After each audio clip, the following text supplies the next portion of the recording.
നമ്മുടെ സിജു ഇപ്പൊ കുറച്ചു മുമ്പ് ലൈവില് ക്യാമറയിൽ നോക്കി പറഞ്ഞ ചില കാര്യങ്ങളാണ്.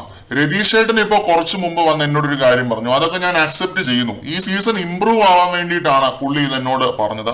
ഒരു ഫൈറ്റിനായിട്ട് എന്നെ ക്ഷണിച്ചിരിക്കുകയാണ്, എന്നെ വെല്ലുവിളിച്ചിരിക്കുകയാണ്. പാട്ടും പാടി ഈ ഷോ ഓണവില്ലാവാതിരിക്കാനാണ് ഇങ്ങനൊരു തീരുമാനം രതീഷ് ഏട്ടൻ എടുത്തിരിക്കുന്നത്. പ്രേക്ഷകർ ഒരിക്കലും പുള്ളിയെ തെറ്റിദ്ധരിക്കരുത്. ഫൈറ്റ് ഒരിക്കലും ഹെൽത്തി ആയിരിക്കില്ല. പക്ഷെ രതീഷ് ഏട്ടൻ ഈ സീസൺ ഏറ്റവും മികച്ച സീസൺ ആക്കാൻ വേണ്ടിയാണ് വന്നത്. സിമ്പിൾ ആയിട്ട് ഈ ഒരു സീൻ ഞാൻ എന്താണെന്നുള്ളത് എക്സ്പ്ലെയിൻ ചെയ്യാം. എനിക്ക് മനസ്സിലായത് എന്താണെന്നുള്ളത്. നിങ്ങൾക്ക് പല ഇന്റർപ്രിട്ടേഷൻസ് ഉണ്ടായിരിക്കും, നിങ്ങൾ അത് താഴെ കമന്റ്സിൽ പറയാം.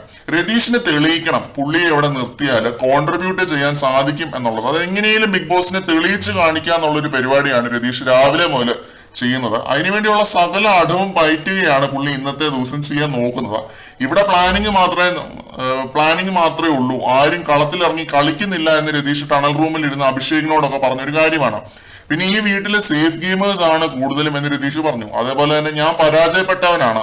ഒരു തവണ പരാജയപ്പെട്ടവന് തോൽവിയെ പേടി ഉണ്ടാവില്ല. ഞാൻ ഈ വീക്കെൻഡിൽ ഇറങ്ങിപ്പോയാലും കളിച്ചില്ല എന്നുള്ളൊരു കുറ്റബോധം എനിക്ക് ഉണ്ടാവരുതെന്ന് രതീഷ് പറഞ്ഞു. ഇത് ഞാൻ പറഞ്ഞ പോലെ ഒരു പ്രൂവിങ് സ്റ്റേജിലാണ് രതീഷ് എത്തി നിൽക്കുന്നത്. ഒരു എന്താ പറയാ, ഒരു പർപ്പസ് ഇല്ലാത്ത പോലെ രതീഷിന് തോന്നുന്നുണ്ട് രതീഷ് വന്ന് കയറിയത്.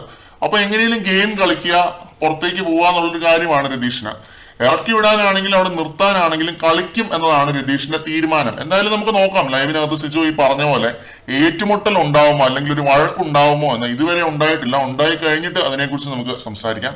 കൂടുതൽ ലൈവ് അപ്ഡേറ്റുകളുമായിട്ട് വീണ്ടും കാണാം.